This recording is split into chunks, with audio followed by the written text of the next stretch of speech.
I'm going to start by grabbing one of my presets, and for this I'm going to do the simple things. Then I'm going to open up my crop by hitting R on my keyboard and just crop it down to 4:3 and straighten it up just a little bit.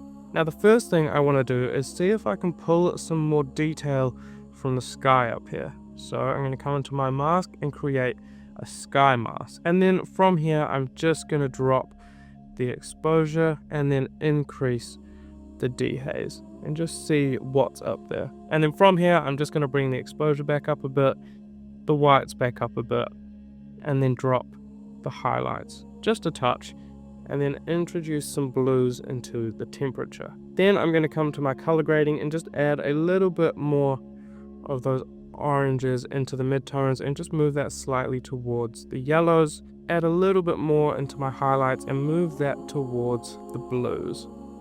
And then my shadows I'm going to move around to the oranges as well.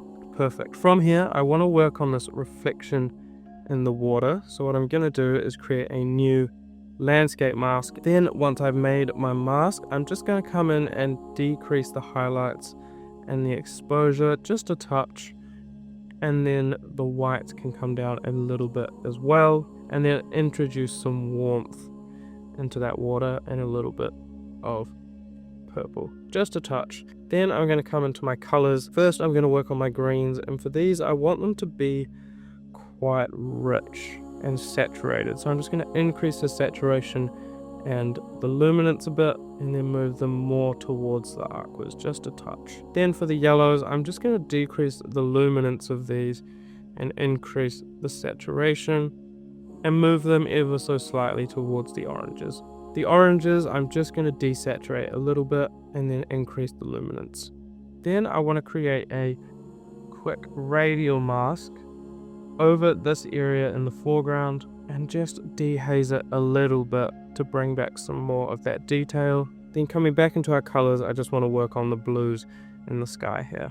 So I'm just going to move these towards the aquas a little bit, increase the luminance, and then increase the saturation just a touch. And then finally I just want to put a radial gradient over this area here and bring the exposure down a touch, the contrast down a touch, and the highlights down ever so slightly, and then just decrease the texture and the clarity, and then remove some dehaze as well. And that is all I'm going to do for this image. So we have the before and we have the after.